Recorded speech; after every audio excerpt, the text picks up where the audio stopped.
Dear friends, as we promised in December, we will continue with our open lecture series. And here we are again. 2020 is a bit special year for our faculty because we are celebrating our 70-year anniversary of architecture education precisely here in Estonian Academy of Arts.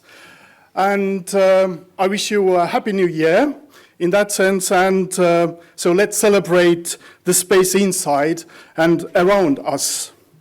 And it's my pleasure to introduce our first lecture from Stockholm-based Architecture Practice Secretary, which consists of architects Karin, Matz and Rutger Sjögrim, and theorist and urban planner Helen Runting.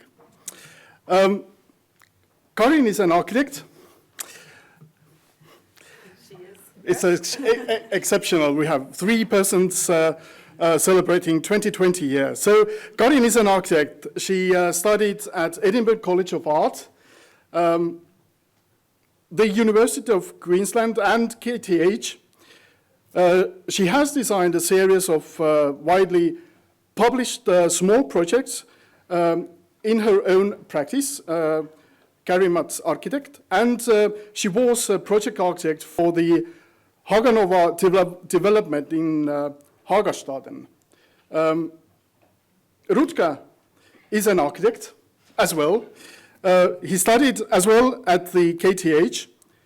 His work focuses on early stage concept development in relation to architectural competition, urban development projects, commercial events, exhibition, film media as well, and the production of architectural imagery and visualizations. And Karin and Rutger both are lecturer at the School of Architecture at the KTH in Stockholm. Helen is an urban planner and urban designer. She studied at the University of Melbourne and in Stockholm at the KTH as well. She is an architectural theorist and defended her PhD at KTH as well. She has worked with the master planning project in Australia, Vietnam, Finland, and Sweden. Her research interests include policymaking, real estate, and aesthetics, and she has published widely in a range of international journals and anthologies. Architecture Practice Secretary is built on a shared interest in the capacity of architecture and facilitate a dignified life at the scale of the population. Secretary aims to produce buildings, exhibition, research studies, and megastructures that give form to the late welfare state in the 21st century. Today, they promised to reflect self-critically on the obsession, compulsions, ambitions, and failures of the generation of architects that came of age in a world on the cusp of digitalization. How could architecture, design, and theory help us to understand and visualize our data-drenched present? How could we cut through all the white noise? Please join me welcoming the Architecture Practice Secretary.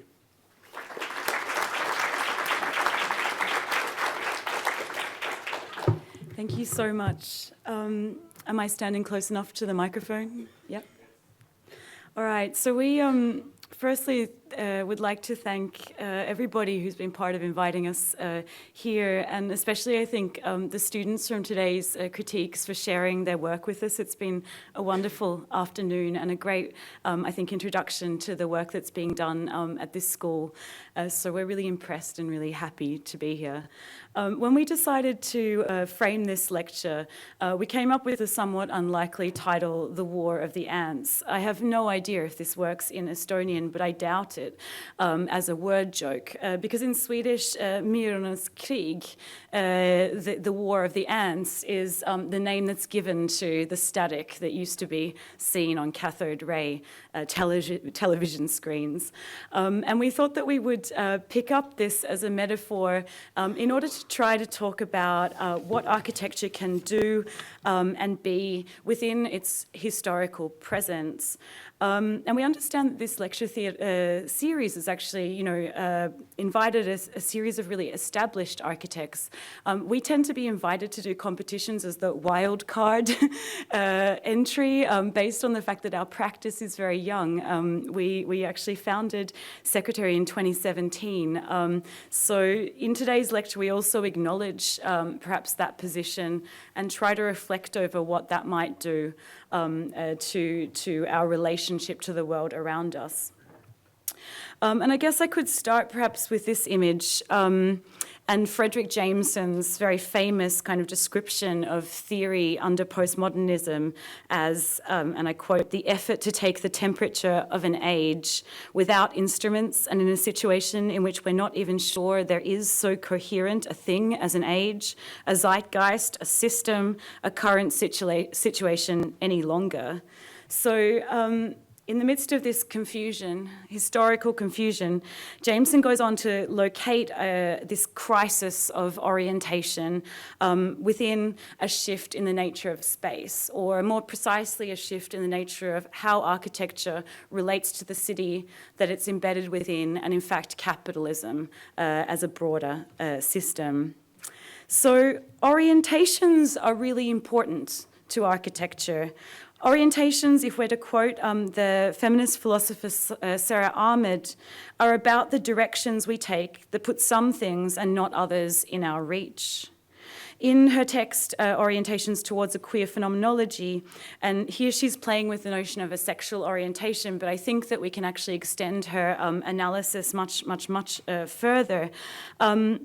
She describes an orientation as a matter of proximity, of what is near to hand and what is not, and also of tendencies. She makes the point that bodies tend towards some objects, and here the object, of course, would be architecture, more than others. So these are in turn perhaps conditioned by desire, by what we want to be close to, and background, how we arrived there in the first place. So which objects appear to us also, I think, depend on the way in which we're facing.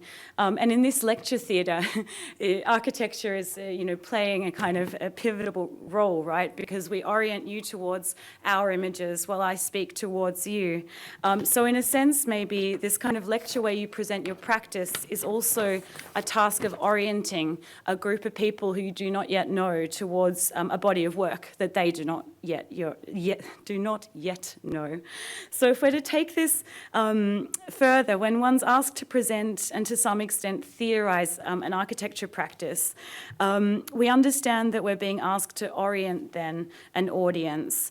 The questions, how did we arrive here? The origin story, or what is closest to us, our context, or what are we drawn towards? In corporate speak, we could call this our vision, become kind of key formats for presenting and in fact communicating architectural work. And if we were to take that list seriously, I think there's only a couple of those. These questions could be read as a question of what is your past, what is your present, and what is your future. And in today's presentation, we're going to focus very much on our relationship to the present. Each of us are going to speak. I'm going to speak about 15 minutes. We'll see how we end up for time. We'll probably try to finish up at the 1 hour mark. But we're not probably going to give you the full origin story, and certainly not the kind of garage startup myth. I wish I had an image of us in a garage. We've seen this 1,000 times. This is taken from Halt and Catch Fire, the TV series, but we could also think of Steve Jobs, right? Rather, and if we were to, it would look something like this. So maybe that my first point in explaining who we are is to say that Secretary emerged from an art practice, or an art and architecture practice, that started straight out of school. So in 2000 and we got together as a group of friends and committed to spending too much of our free time on architecture, something you would not do later in life perhaps, and to exploring what we could do as an enormous, large group of people and how we might be able to make a really serious mess together. So all of our projects at that early stage were really about showing production and about producing kind of office-like environments where we tried to mediate the work of architecture to an audience. In terms of an origin story that's more interesting for today, though, I think it's more interesting perhaps to position you guys in relationship to our generation, we could say, because we arrived at architecture at a moment of a highly kind of mediated moment in time where thinking, philosophy, theory, and architecture was very much dominated by the blog. And here are a couple of old favorites, none of them really working anymore. Most people got a real job after a period of writing blogs, right? But we grew up in this kind of moment where we shared and talked about architecture in a highly kind of mediated form. And of course, most of these people that produced that view towards us went on to become, to formalize their careers. So here we could think, of course, like Owen Hatherley goes on to become an architectural critic for The Guardian rather than, you know, writing a blog called Sit Down, Man, You're a Bloody Tragedy. But it was still an important kind of intellectual tool for us.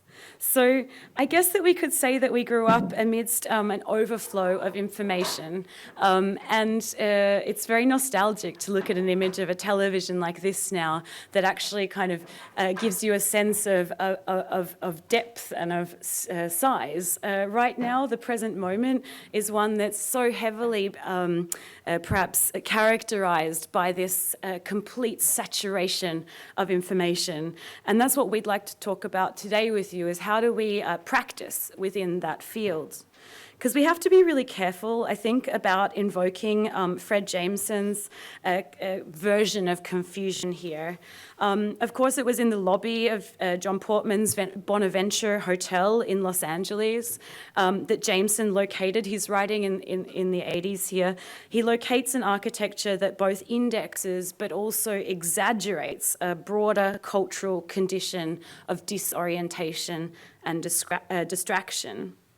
In the way in which this atrium space collapses depth and withdraws from the city outside, Portman's architecture provides Jameson with a kind of spatial material, almost like an evidence base, upon which to mount a critique of capitalism. Our generation, however, must, I think, admit to a little bit of confusion when we listen to stories about Fred's confusion in negotiating the lobby. I don't think it's a lecture unless you show an embarrassing image just to warm up.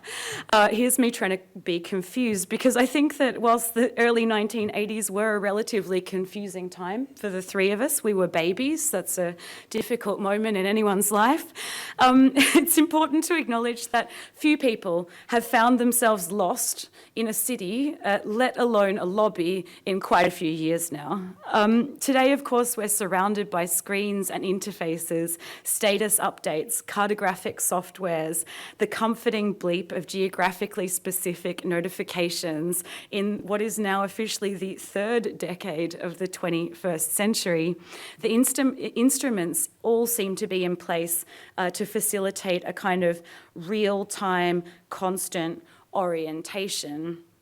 We might say, if we go back to Frederick Jameson's desire for this enormous Claes Oldenburg thermometer, that rather than, you know, the kind of monumental thermometer that might be able to take the temperature of an age, we're rather hooked up to devices at our most intimate, almost cellular level that are constantly perhaps taking the temperature of our interior.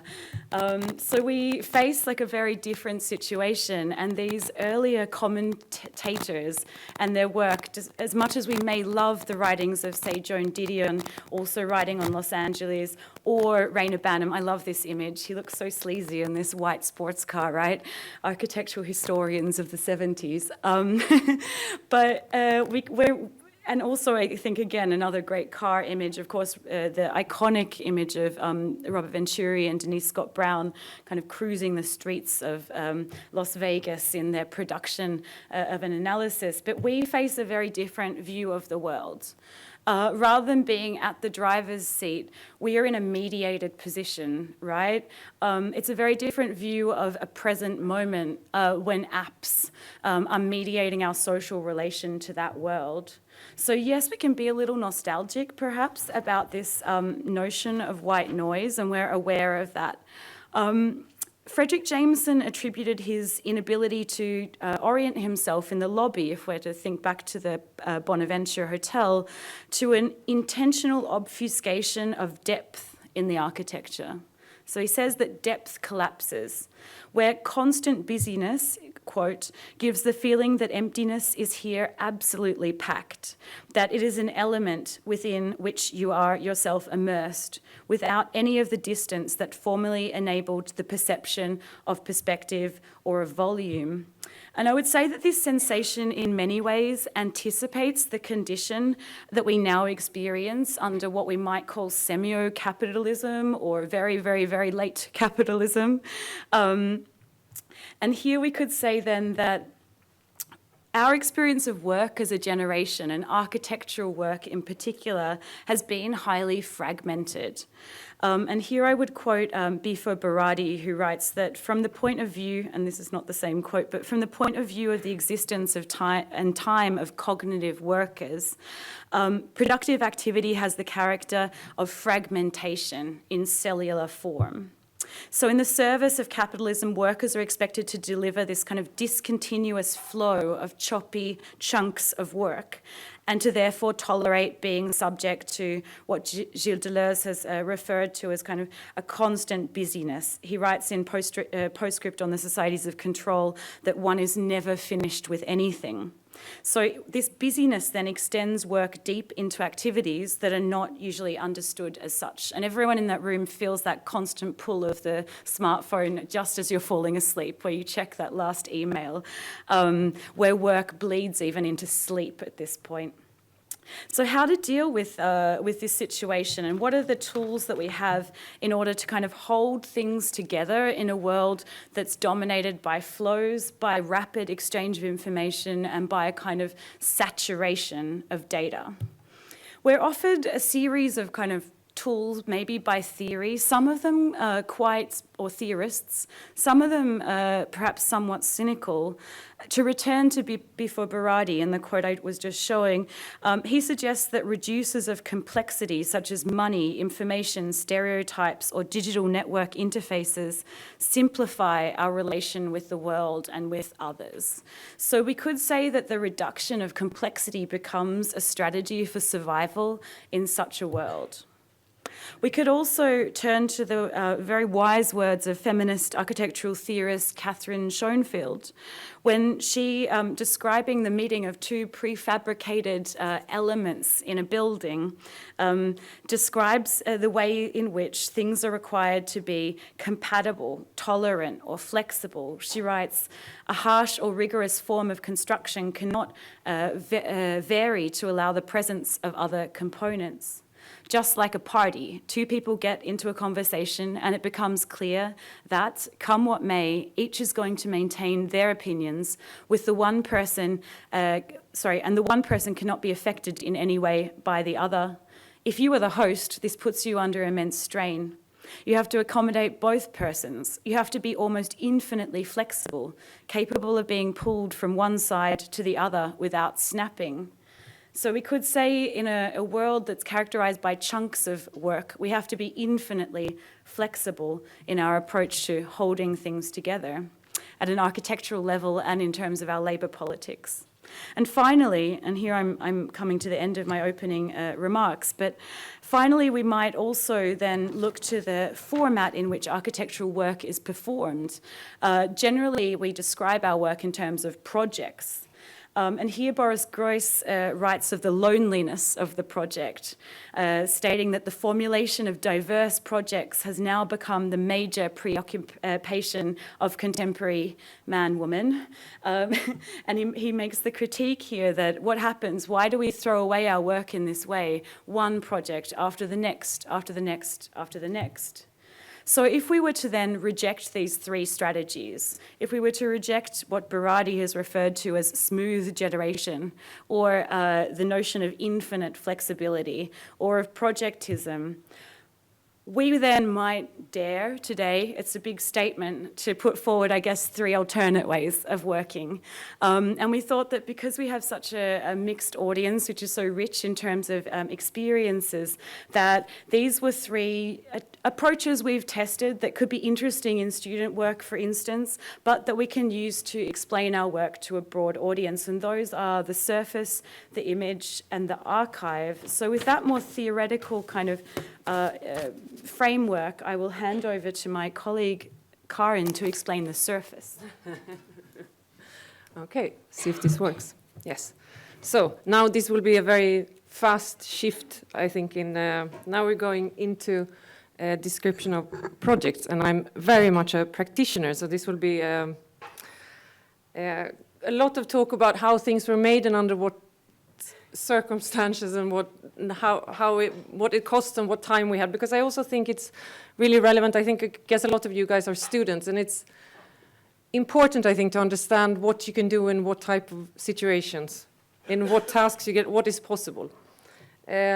We have these three categories, which we have categorized them according to what we're calling method.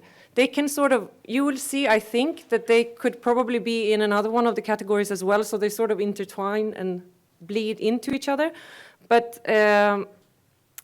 today, these three projects that I'm going to talk about are under the method name of surface.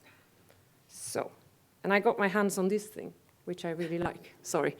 Okay, so the first project we actually did as a practice was before we were even a practice. Someone asked us, Simhall, an ambulating art hall, to do an installation within an exhibition.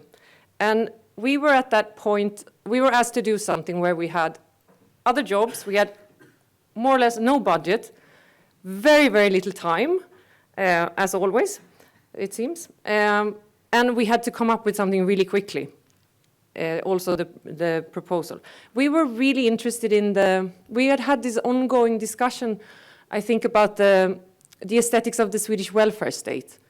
Like, because there's this talk in Sweden that we are selling everything, we're selling it out and it doesn't exist anymore, and it's it's diminishing, but somehow, and in that way, you sort of, if it doesn't exist, you also can't really talk about what could it be if we would have a Swedish welfare 2.0 or the future aesthetics, if we push in lots of money, you sort of block it. So we were actually starting to think, but it's a pretty big thing still. It might be like some things are owned by some private company or something here, some ownership things, that's very complicated, but it's still, like it's still tax funded and we don't pay anything for it. So and in order to say something about what it looked like, because we always had, every time we get this gut instinct where we think, we know exactly how it is. Oh, the welfare state interiors, we know it. Then we start thinking, then we always, like one of us or someone, do we really? Can we say that we know? No, we have to find out. And how do we find out? Then we go like a little bit manic and we think, no, but we have to just look at us. We have to look as many as we can. We have to find this evidence base that we can say something about. So what we did was that we took our cameras and we went out and we documented as many as we could in the short time that we had. And then we plotted them, because then we could get to use a plotter. That was like more or less the money that someone gave us for this project. And what we did was that if you don't have a lot of time and you want to go out and you want to photograph something in a sort of public space, right? They're all interiors. We were also very interested in the welfare state aesthetics, because if you think about it, there might be a dental practice and there might be the alcohol monopoly and there might be the library, and they're all sort of disconnected, but they're all interiors. And if you would think about it, if they are actually one large continuous interior. That's where the continuous comes from. And we thought, if we go into these places, how will they allow us to document them? And then we thought, we can't go in and document like how the rooms are attached together, because then they think we're some sort of terrorists. And we can't really go and photograph people, because you need a lot of, everyone has to sign something and if we want to show it. So we thought, but what if we go and we just ask if we can photograph something really close up, like details, material meetings, furniture, objects. And everyone said yes, and it was actually like a really good thing for people it was a good starting point for a conversation, because we were there doing something, photographing, and then someone would come up in the library, they came and dragged the two of us, going, no, but come on over here, come on, you should see, because in the last year budget, we had some money over, so we went to IKEA and we bought these things. Come and check the sofas we bought, it's nice, huh? And then we started discussing what worked and what didn't work, which was very, very nice. And then we cut these pictures out. We made them into squares, because I think we like grids, but also, I think we were probably way too much on Instagram during this period when I look back at it now. And then we broke them up from like what room they belong to, because we wanted to create this one continuous, what is this one continuous interior welfare state space? And we decided to organize them according to color. And then we ordered material samples, because you can also get that for free, from the materials that we found that were the most common ones. And this is the exhibition in the space. And here we can see some of the photographs zoomed in. And this we found out was this Berensen, what it says there, is like a company that rents out carpets during the winter. And they come and they take them and they clean them and then they bring them back. So that you don't have to have like your own carpet cleaning thing. And those keep coming back in a lot of the interiors. Never thought about it before. Here we have 3 more. One is linoleum, the one on the left. The second one is from the 2 in the middle are from the parliament.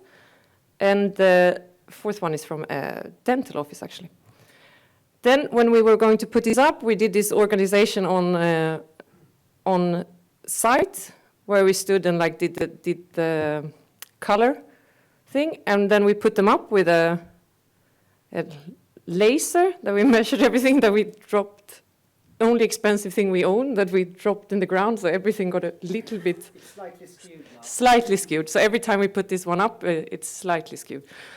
And here you can see we have some objects that it's like there's a lot of linoleum. Here is this Kant A. It's this interior ceilings where we have, which you have the one for the acoustics, and the one the cheapest one is the one that has this line here, so we have that one. Then there is linoleum, some colors, and then there are like panels of birch and bok, I don't know what that's called, but 2 trees that are very common in Sweden, for example. Here are some more, and then we have the electricity by the electricity. And then we had this opening, and it was quite nice because everyone was showing up and they were standing in the talking. People got very nostalgic. We absolutely did not mean for this to happen, but we realized that a lot of this, what the style is of these spaces has a lot to do when big investments were being made, right? And that has a lot to do with maybe I think there was, so sometimes it was during when people had been going to high school or something. So they would walk around, oh yeah, I remember, it was just like when I was, it's like being in my high school again, or this is. So everyone, it turned into people being pretty nostalgic, but then it was nice that they were still standing next to the new hand disinfectant on the floor. We also invited, because we wanted to figure out, so we did this thing. We wanted to figure out what is this? What does it mean? So we discussed it among ourselves, but we thought it was really good occasion to also invite other people, maybe smarter people. So we had 2 different discussions, with one more with theorists, and then one with practitioners, which have been working on this type of more welfare state projects. And then we were sitting on the side of the exhibition, looking into it the whole time. And this exhibition got quite popular, and people wanted to have versions of it. And we could just sort of put it up again, but then we're too annoying, so we won't do that. We want to like figure out how we can explore this in another way. So we thought, can we make a book and explore, get the same sort of feeling of being inside all of this at the same time? So we started thinking about these flip books. You remember when you were kids, maybe when you have someone and they can you go really fast through it, and then it's someone who's like running a bicycle or jumping or doing something like that. So we made one like that for one exhibition, and this is on the computer before going to print. I don't know why this music is on.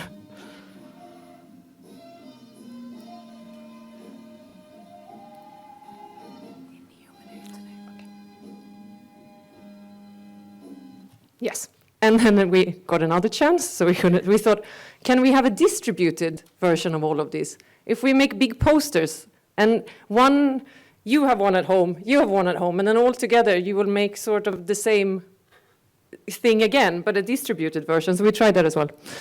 And then we tried them together in another. This was for Young Swedish Form, where we were nominated.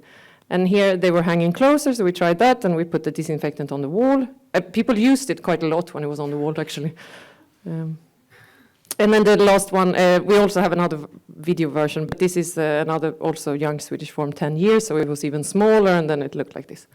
So another, because we picked the only word that Rutger and I cannot spell in English ever right, continuous, for the name of every project. It's a good word. So this is a competition entry we did. And here we were very interested, it's Europon.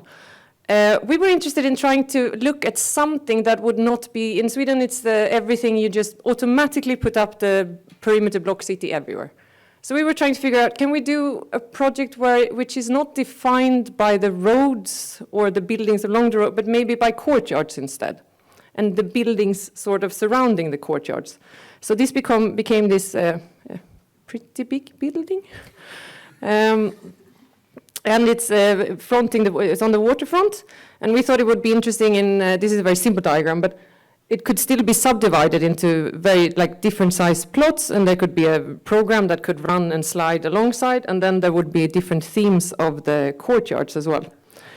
Clad onto this was we just tried to test, what if we just test different types of facades that just this surface again wraps around it, and maybe it could slide around the house, misbehave a bit maybe, and it could be held together by, this is a test, maybe it could be held together by colors, something as simple as that.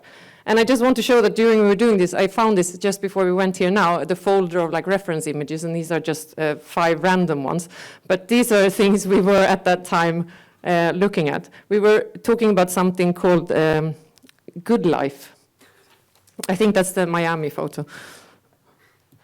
And this became the plan, and there was a continuous second phase. And here we have some images. It's very quick. And then the last one I will talk about is Ilja's, which is Ilja is a Swedish woman who sold her Swedish apartment, and for that apartment she could buy a tiny hotel in Tbilisi, Georgia.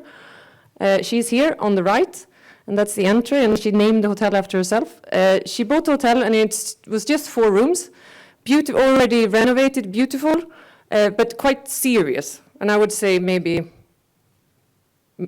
masculine style, if we would use things like that. But she didn't have any place where you could there was no place to eat really. There was not a good breakfast room.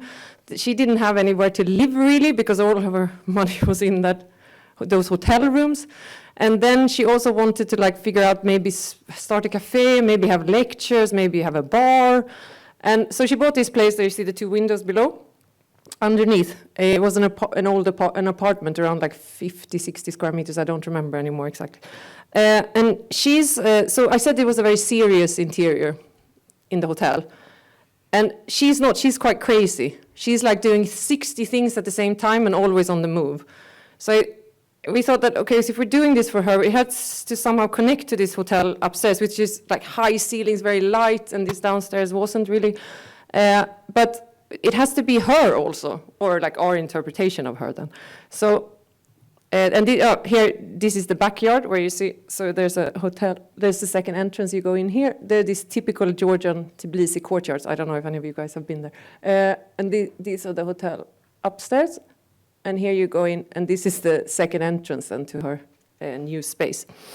The space looked like this when we started looking at it. And you can see here is that second entrance I showed. That's the door you saw from the front. Those are the two windows. You see there's some different heights going on here. There is a kitchen and a bathroom. And here you can go in underneath the staircase. That staircase leads you up to the hotel. So plan-wise, we decided to make a really tiny apartment, like a 2-room apartment for her on the back, where the kitchen turned into a very small bedroom. The bathroom is the same, it's just a little bit larger, and there was a lot of problems of like how to get, you can see all of this, how to get piping around with these height differences and moving around. So, and here is her like living space, and in order to get it like a little bit private, so you're not always in the hotel, there's you walk, here's the bars, here's this like general breakfast bar, possible lectures, possible everything. Cafe kitchen under here, and to walk to her place, you walk in here, and then you walk, and there's like this object where the kitchen, you sort of walk through something, so it's a little bit private.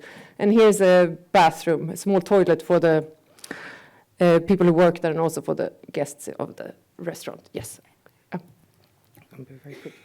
So I said this thing, trying to make this project a little bit more like her. So we just sort of picked the material palette from the hotel upstairs, but then we just let it like slide. It was like moving, not in one place. So the floor is going up on the wall. The colors are like misbehaving and moving around, and yes, and exactly that was I was just lost.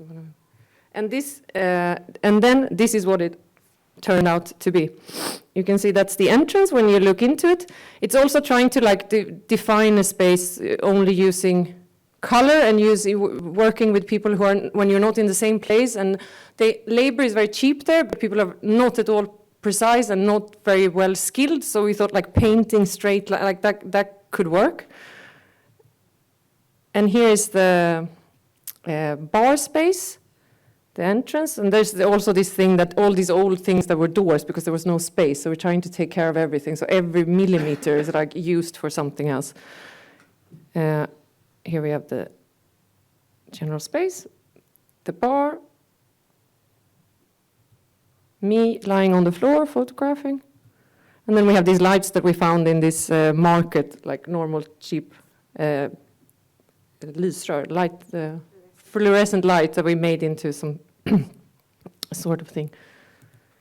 Yes, that's the very last image is the big room was it was all taken over by these colors and these things on the move, sort of the hotel upstairs being like the younger misbehaving child of the upstairs. But then for her apartment, we decided to make it, there would be like one object, this kitchen object, and this vault was in the house before, would define the space and create this threshold, and then otherwise it would be much more treated like a Swedish home, because there's like white walls, clear floor, and just her favorite color, turquoise.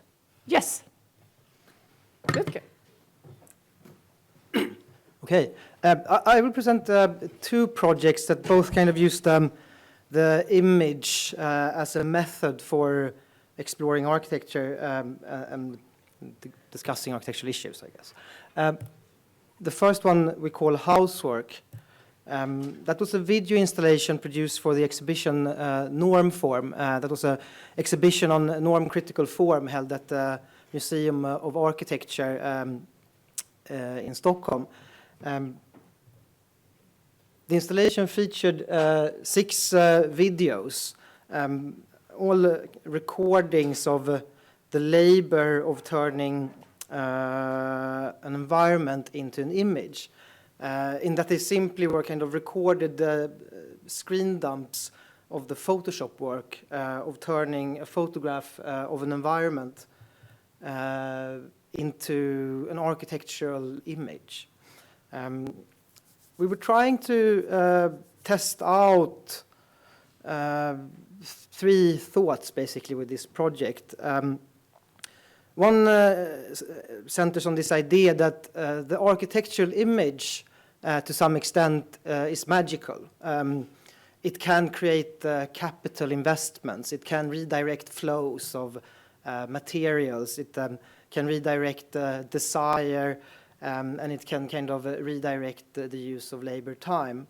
But in order to perform this, it needs to adhere to certain norms. It needs to pop. It needs to be desirable towards the right interest, whether it's the family looking to invest in a new apartment, or if it's the real estate investment company looking for some delicious new property to explore. And I think in all these cases, we tried to work with the everyday environment that we found and so to push them and see if we could get them to become magical somehow as images, and then displaying sort of the process of achieving that, or trying to get there, or trying to search for what that means, perhaps rather than the end image. Another notion we were interested in exploring is this kind of notion of care, that all these, there's also 6 acts of care in a sense, that we try to take environments and sort of be nice to them, make them more themselves, sort of perform a form of housework on them. And lastly, we were also interested in exploring this notion of producing like a visual surround somehow, or an environment where there's like a little bit too much information, so you cannot see all of it. That's kind of a reference to this environment where these images are usually distributed in, like we're all surrounded by images of a city that we kind of live in, but has not yet happened yet. I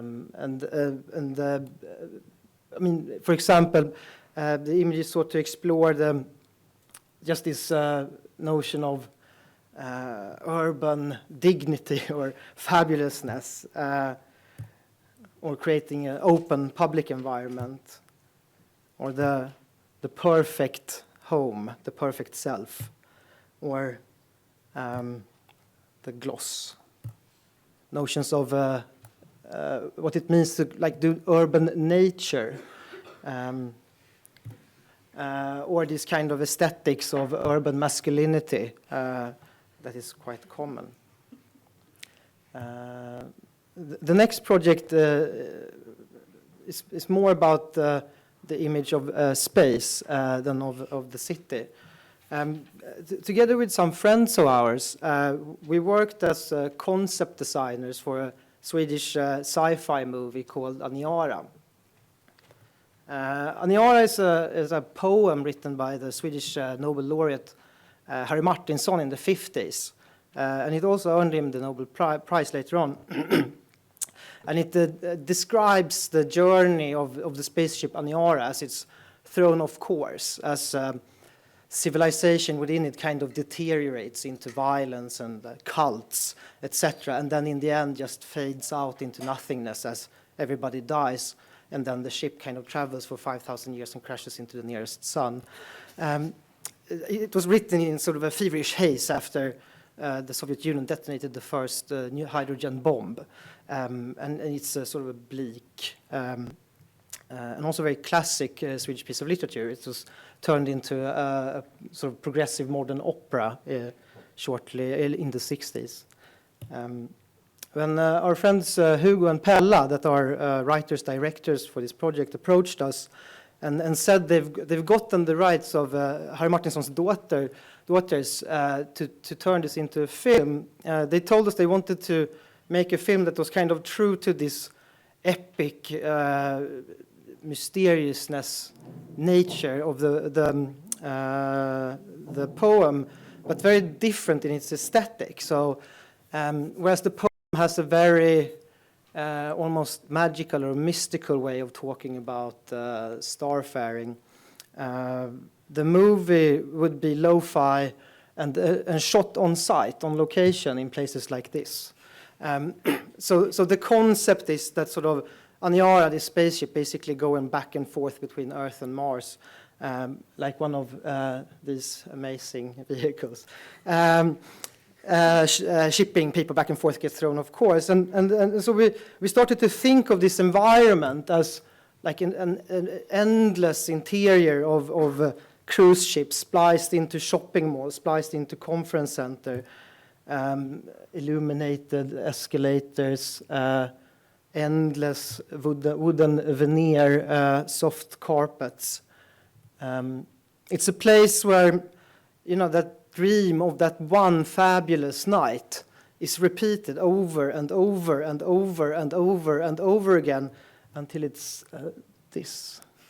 So as a scenography, as a concept for a movie that is a meditation on sort of humanity's violence and in the end our insignificance kind of as a species, it seemed nice to put it here, that it had a closeness to where we are at right now, but also a melancholy to it.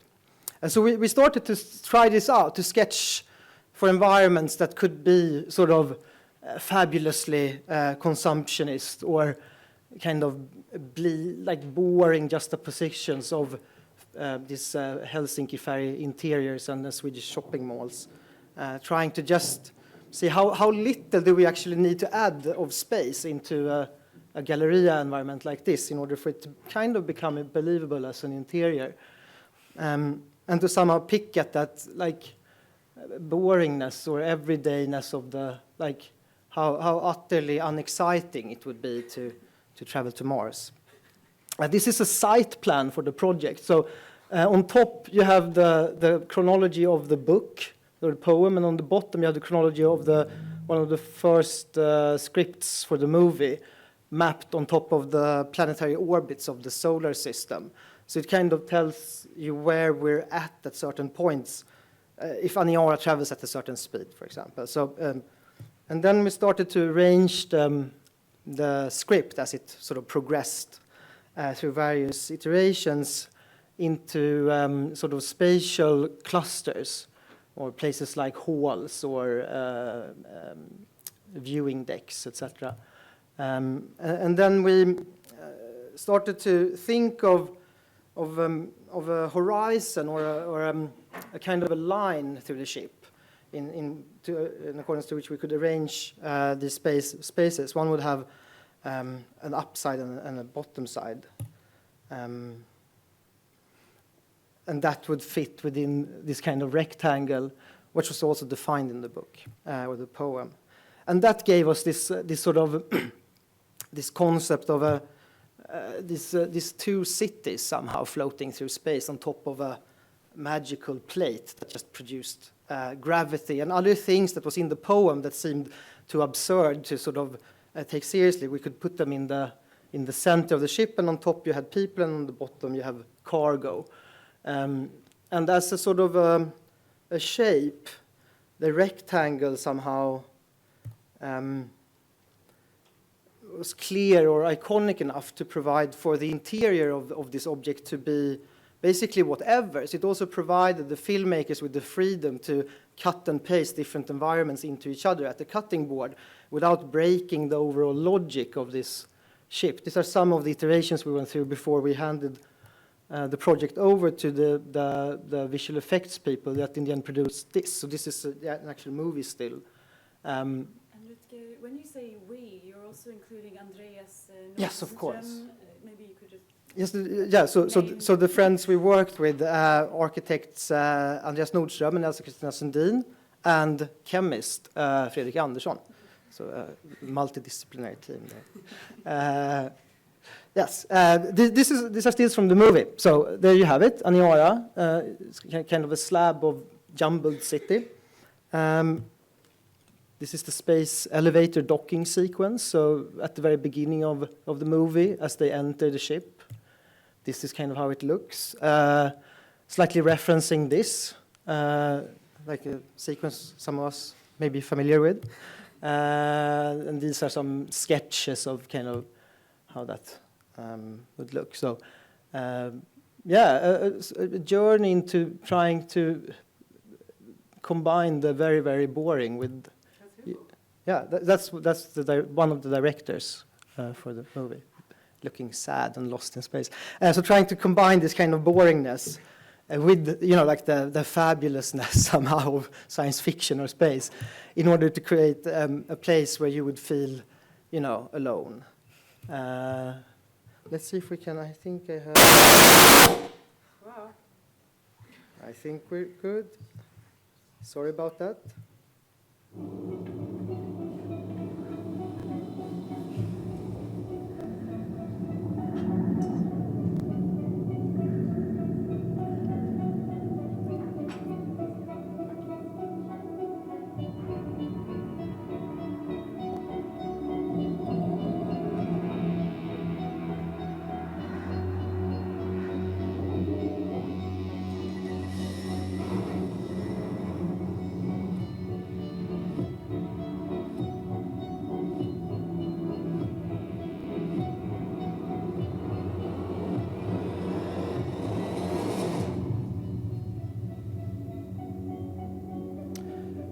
There you go. Exciting and boring.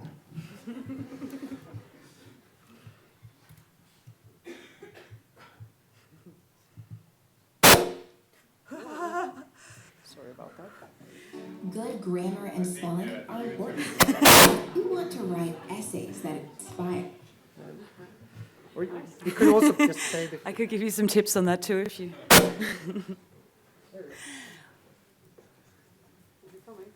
Yeah, okay. So I see that we have just a few minutes left, maybe 10 if we're lucky, if we hold our promise to you. So in both of these examples, we see first the surface used as a kind of combinatorial logic, and something that enables us to combine very different images or very different building typologies or real estate owners. In the second, we see the image being used to kind of hold together a bunch of dreams and hopes. And both of these, I guess, are also attempts to relate to our present. And the third, maybe, method that we have tested in our work is the archive or archival practices. And there I think we are absolutely not alone. I think that when one presents one's own work, it's unfortunately rare to position yourself in a field of practices, perhaps what Isabelle Stengers refers to as an ecology of practices. And in this sense, we acknowledge the hard work of the architectural historians who have come before us. Here, especially in collective forms, here, of course, Aggregates, a collective from the United States, kind of performing research in public.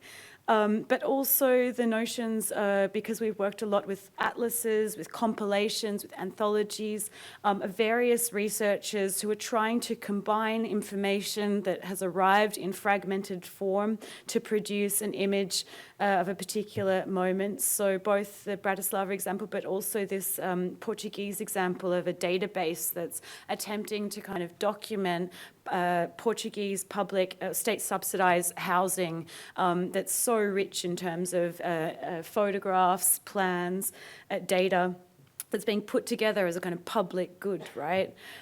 Or the odd situation that one encounters occasionally where a state tries to theorize itself. Here, Archdes, our National Museum for Design, which is actually a kind of public authority in its own right, trying to theorize or collect the history of Swedish housing over a 100-year period.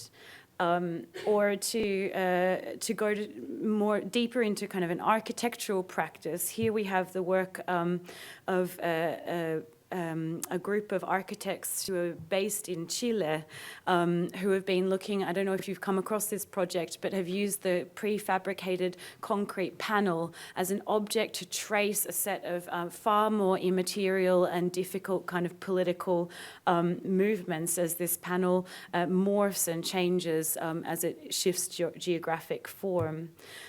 We could also look outside of these established institutions, this group Vem äger staden, or mapping the unjust city, using the space of art grants and art stipendiums and art galleries in order to map the sale of public infrastructures in the form of suburban centres, and really compiling these enormous dossiers, not in order to only kind of name and shame, but to really stimulate a public discussion on something that has happened very much in the background of our daily life.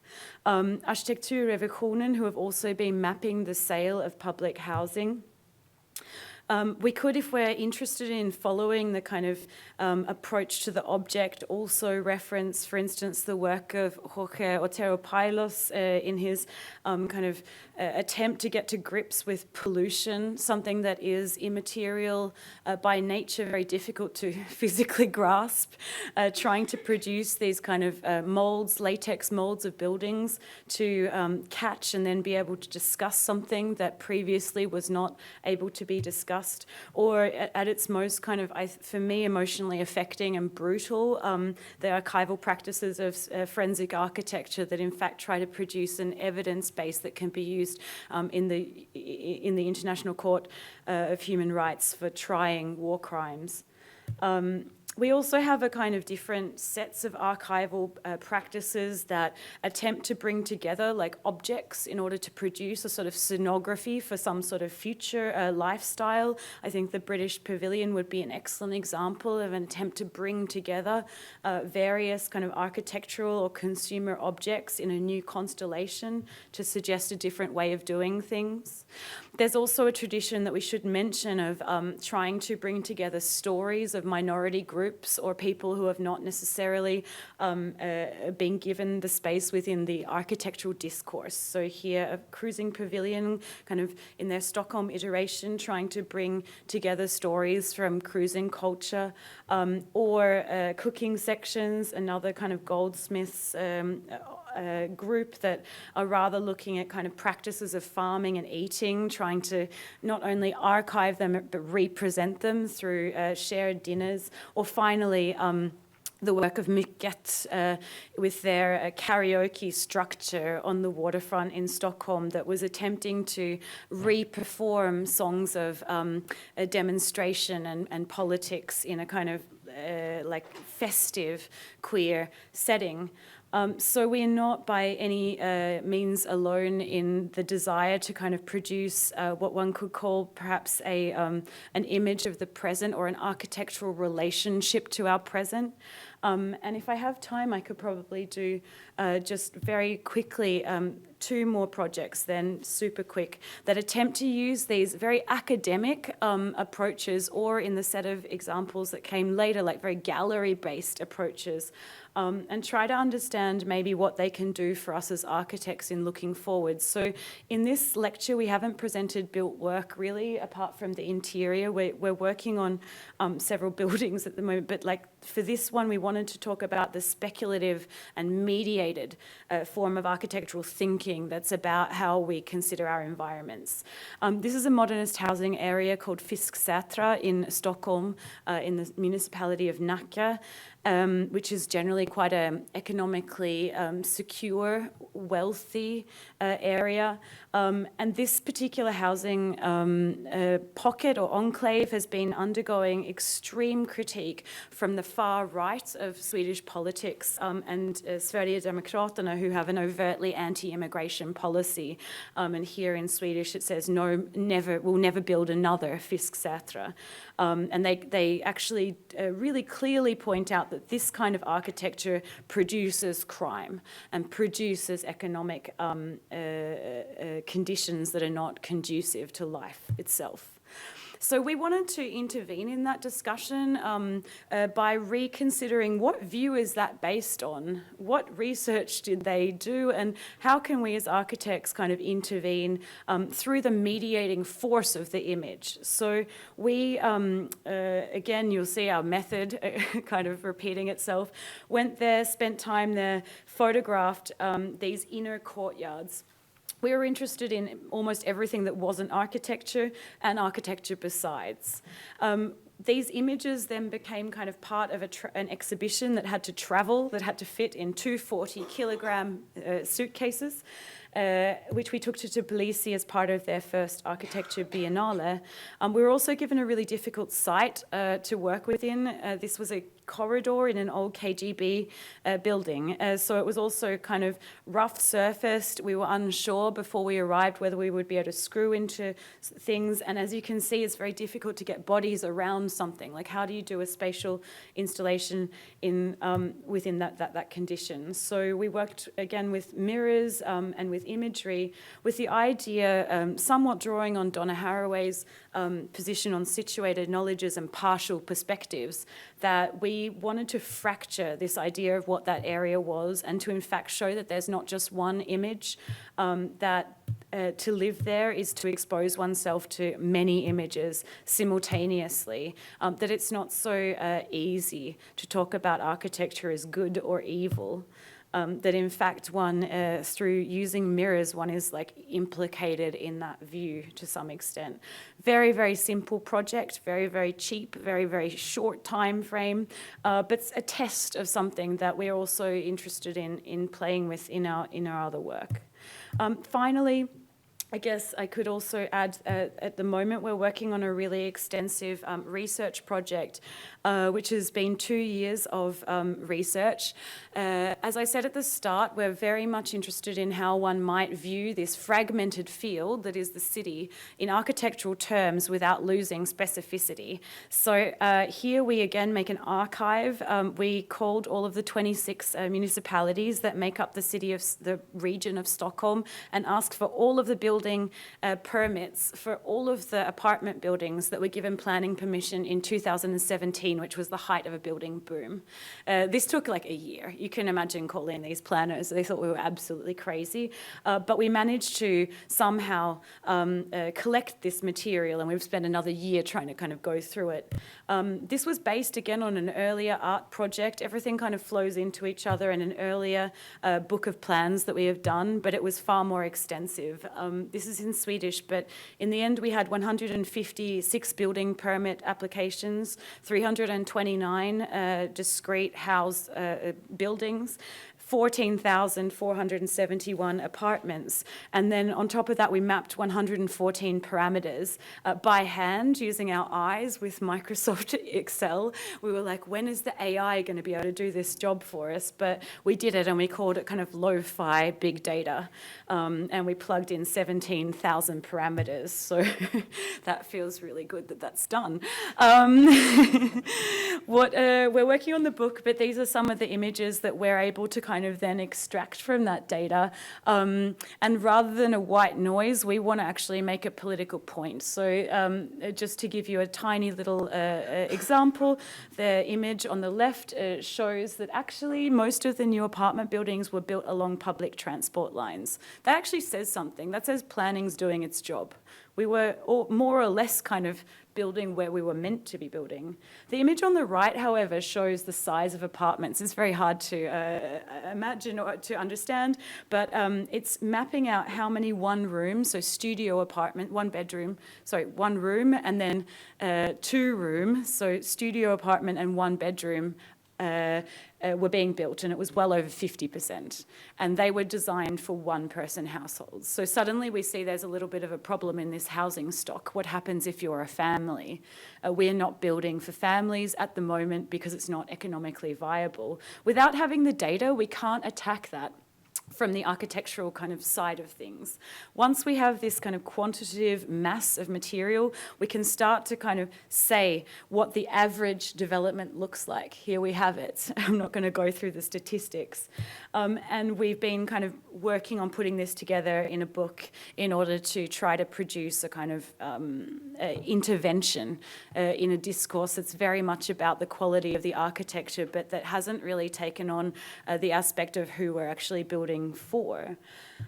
So if I were to then sum up, I guess today we've tried to present a series of projects. In a way, we've fallen into the projectism of our discipline because this is how we work. But we've tried to also offer perhaps a series of tools that we deploy to go beyond the project and to try to kind of build up a much longer running arguments. So thank you so much for your attention and for inviting us here. Thanks.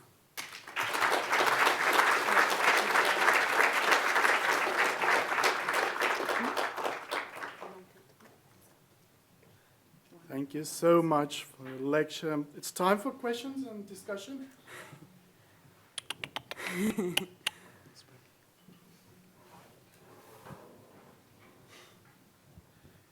Thank you very much. So you also do some crazy stuff sometimes, right? So it's okay to ask crazy questions as well, hopefully. Sure, absolutely. Okay. So the first thing was about this state of welfare in this installation. So my crazy question is, if I would ask you or request to create this concept of city of populism, what kind of methods would you use just to express this concept? If it makes any sense to you. City of populism.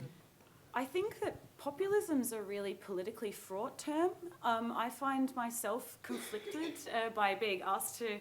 It depends what type of populism we're talking. I think if we're talking about an extremism, for instance, the populism of the Swedish far right, this is not a city I would like to theorize for them. If we're talking about a populism in a more received kind of notion of popular, as in pop culture, something that brings joy to the masses, then we're talking. So I want to put that like on the table first. But if we're talking about popular shared joy, I think that our work has been about trying to understand what is already, what are the conditions into which we're intervening. And then I think architecture is site specific, right? I mean, I don't know, we're part of a generation that is very thoroughly postmodern in the sense that I'm not sure we would come with like a universal solution to making all people happy in all cities at all times. In the case of Stockholm, maybe our welfare state work has been very much about we would be interested in the specifics of that system, in the joy that can be found in a Stockholm linoleum floored corridor between like the emergency ward and, I don't know, the gynecologist. Like what kind of joy can be found there? So I think it comes down to like local conditions, but maybe a curiosity to see beauty in the everyday. Really hard question, but I gave it a go. Thank you. Yeah, I mean, like it's a really good question also, but I guess like if like the continuous surface of the welfare state, for example, is to some extent trying to popularize the welfare state as an aesthetic in a sense.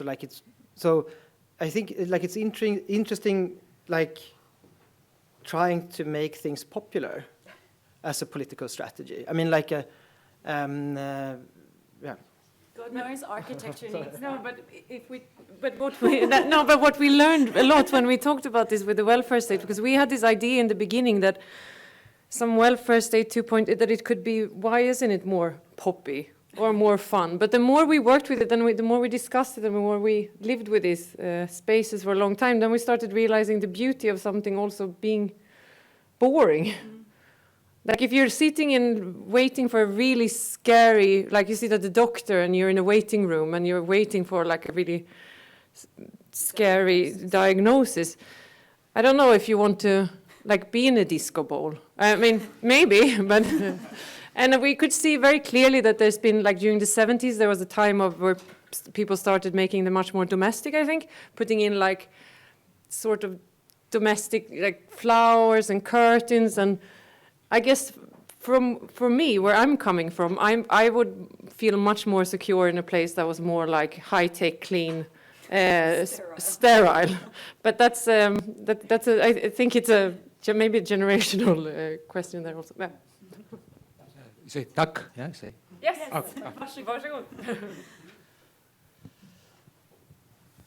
I tried to make it short. I have a question about the future, but the question is actually about the office. So it's three of you. Why I'm asking is that you're quite a young office, but none of you are kind of inexperienced and you kind of know what you're doing. So the form of working together, the three of you, is something that you agree on. The question is what happens in 10 years, and let's say that there's 3 times more of you, or 10 times more of you. And why I'm asking is that you're dealing with such a kind of varied scale of projects and also interests. So I'm asking basically what happens if you are 100 people working in this office? What's the aim or the scope? I think when we set our sort of vision to be that eventually at the end of the road we would like to design a megastructure, we were implying that we may need to be more than 3 people with that. So I think that for us, our practice has never been based on the kind of romanticization of autonomy that like, oh, we're only 3 and it's so cute and nice that we hang out together. I've worked for Tengbom in Sweden, which is a very, very big office. Rutger was previously at CF Möller, which is also a large Danish office, and Karin worked for a medium-sized office, Vira. So for us, there's no romanticization of an outsider position. I would say the more work one can engage in that affects the masses, not elite kind of villa projects, but rather hospitals, schools, or mass housing, the better. It's just that in Sweden, as a young practice, you need to wait out your 10 years because you need a portfolio that can get you through the door of those tender projects. But in a sense, I'm not saying that you're waiting for a big chance to design a building, but rather to say that the work you're doing in itself is sometimes even more important, but it's more fragmented, and you were showing a lot of projects that take a lot of time to produce, but the ideas are quite kind of quick and straightforward. So it's not, I mean, it's super extensive to go through that Excel sheet, and it will take years to do it, but if you would be hundreds, then you would be able to work kind of in a similar way to like AMO, for example, that can look up big topics that are completely alien to building, but that are looking at architecture. So perhaps it's a kind of compliment that you're not doing buildings, but rather have so much other things to talk about in relation to architecture. I think a lot of this works that, or like all of the works that we showed you and like many more, is like also like a process of us trying to figure out what it means to be an office together. So, I mean, like we were part of a much larger kind of ad hoc practice previously, and we worked at other practices. But like, so I guess the project of the practice in itself is also one of these projects somehow, with these containers that we work on and in.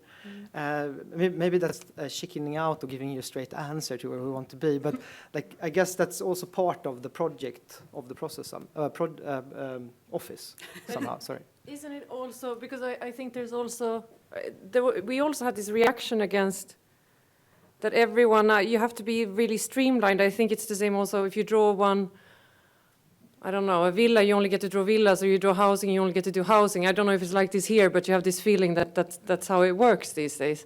And maybe that's reality, and maybe we will see that. But we sort of we decided like, damn it, no, we're not going to do that. We really like things being realized, and we want to try things on and meet the world that's like real, where things cannot be as clean and good, but then we also want to try to figure things out, discussions and themes that we are wondering. And so we were thinking somehow like, damn it, we're going to give this a try and be fragmented and be exactly what everyone says that you can't be right now, maybe. And we'll see, maybe it work, maybe it won't. One small joke that relates to this, I mean, not a joke really, but we have all been very much interested in the work of Core F, which was the group of architects that were within the state kind of organ, Cooperative Förbundet. And this idea that if one were to grow to be so big that one would have to be reappropriated into the state to draw mass housing, that would be wonderful, I think. That would be the ultimate outcome. We would love to be nationalized. Yes, that's a good ending.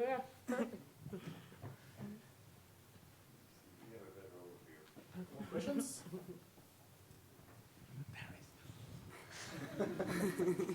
Run.